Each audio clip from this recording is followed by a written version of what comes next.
श्रीरामांच्या मूर्तीची प्राण प्रतिष्ठापना पंतप्रधान नरेंद्र मोदी यांच्या हस्ते होणार आहे।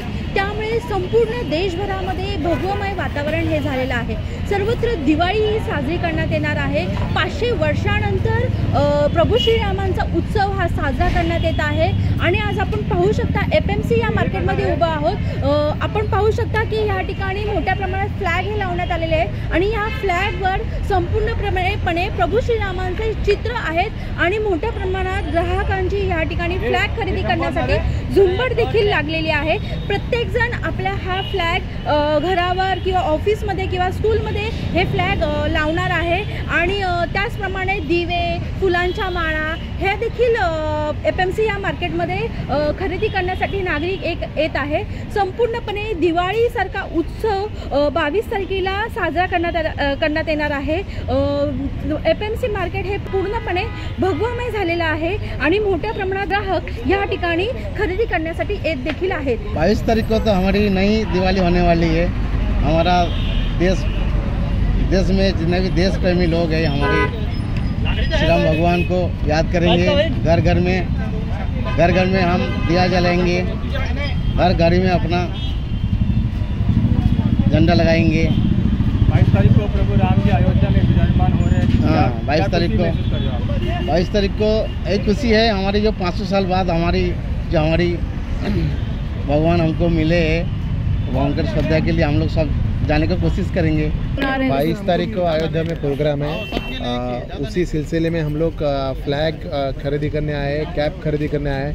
एक्चुअली 22 तारीख को ये जो त्यौहार है वो त्यौहार एक बड़ा त्यौहार हम हमारे गांव में मना रहे हैं। उधर गांव में श्री राम मंदिर है, उसमें हम लोग पूरा पूजा अर्चा करके हम पूरे मंदिर में LED स्क्रीन लगा के ये फ्लैग लगा के सब कैप पहन के जब मोदी साहब है वो उधर अभिषेक करेंगे, वो टाइम पे हम लोग अभिषेक करने वाले हैं और पूरे लोगों के साथ में हम लोग ये प्रोग्राम मना रहे हैं। ये 100 है और हमने 200-250 झंडे अलग अलग जगह से ऑर्डर किए हैं, क्योंकि मार्केट में झंडे कम गिर रहे हैं, झंडे अवेलेबल नहीं हो रहे। दिवाली, दशहरा जैसा ये बड़ा त्यौहार मना रहे हैं। हर लोगों में, हर युवाओं में एक नई ऊर्जा प्राप्त हुई है। नई ऊर्जा के साथ में हर लोग आगे जा रहे हैं और 22 तारीख एक ऐसा दिन मना रहे हैं जो कभी नहीं हुआ, वो 22 तारीख को हो रहा है। प्रभु श्री राम का मंदिर का प्राण प्रतिष्ठान 16 जो है वो हो रहा है, इसके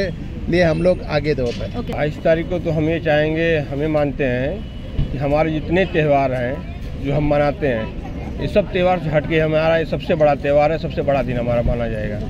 जैसे एक नया साल हो चाहे नया दिवाली हो, वो सबसे एक बड़ा दिन माना जाएगा, जो कि हमारे इतिहास में, हमारे कलयुग जिसे बोलते हैं, कलयुग में एक सतयुग जैसी एक चमत्कार दिख रही है हमारे हिसाब से। कोई त्यौहार को हल्का भले माना जाए, लेकिन इस 22 तारीख के जो हमारे राम जी बैठ रहे हैं उसको सबसे बड़ा से बड़ा दिन माना जाए। ये भारतवर्ष के लिए 22 तारीख जो है वो ऐतिहासिक पर्व है। राम जी सबके हृदय में है, लेकिन बहुत बड़े सालों के बाद उनका जो स्थान होना चाहिए वो स्थान मिल रहा है। और मैंने ध्वज लिए हैं, वो घर के बाहर लगाएंगे, बिल्डिंग के हर दरवाजे पे लगाएंगे और दिवाली में जो रोशनी की थी वही रोशनी करने वाले हैं। और सबका कल्याण हो। मर्यादा पुरुषोत्तम राम अपनी जो जिंदगी, जो जीवन उन्होंने दिया है, उसी तरह लोग उसमें से कुछ सीखें, वही ये पर्व का हमारा अर्थ रहेगा। माझं नाव शर्मिला वैकुंठ पाटील। आम्ही पेन येथून वाशीमध्ये, नवी मुंबईमध्ये राम मंदिरासाठी फ्लॅग विकत घेण्यासाठी येथे आलेलो आहोत। खरं तर आपल्या सर्व हिंदूंच्या मनातील एक स्वप्न होतं, जे आता पूर्तीस येत आहे, की राम मंदिरांचं स्वप्न असं म्हणू शकत नाही, पण माझी आजी आजोबांपासून मी त्यांच्या कथा ऐकलेल्या आहेत, त्यांचं स्ट्रगल ऐकलेलं आहे राम मंदिरासाठी, आणि ते राम मंदिरचं स्वप्न पूर्ण होतं आहे आणि हे मला पाहायला मिळतं। याचा एक मला भारतीय असल्याबद्दलचा एक सार्थ अभिमान आहे की हे राम मंदिर मला पाहायला मिळत आहे पूर्ण होत असताना। आणि आपल्या नवीन पिढीसाठी एक ही चांगली योजना आहे म्हणा किंवा एक आदर्श आहे की आपल्या सर्व संस्कृतीसाठी एक उच्च स्थान असं एक निर्माण होत आहे आपल्या देशासाठी। कसा साजरा करणार आहे तुम्ही? आम्ही आमच्या गावामध्ये एक रामाचं मंदिर आहे, तेथे आम्ही त्या दिवशी LED स्क्रीन लावलेली आहे. मंदिर आम्ही फुलांनी सजवलेलं आहे. ज्यावेळी मोदी साहेब आपले त्या राम मंदिरात प्रतिष्ठापना करतील तेव्हा आम्ही आमच्या देवळात रामाची अभिषेक घालून पूजा करू. त्या दिवशी आम्ही गावाला जेवणसुद्धा आम्ही ठेवलेलं आहे आणि आम्ही आता मंदिर सजावटीचे सामान घेण्यासाठी इथे आलेलो आहे. धन्यवाद. आमची शाळा आहे ब्राईट स्पार्क्स म्हणून सानपाड्याला, आणि आम्ही त्या दिवशी हा पूर्ण फ्लॅग पूर्ण मुलांच्या हातात फ्लॅग देऊन सगळ्या पॅरेंट्सला टोपी घालून श्रीरामची टोपी हे करून त्यांचं स्वागत करणार आहोत.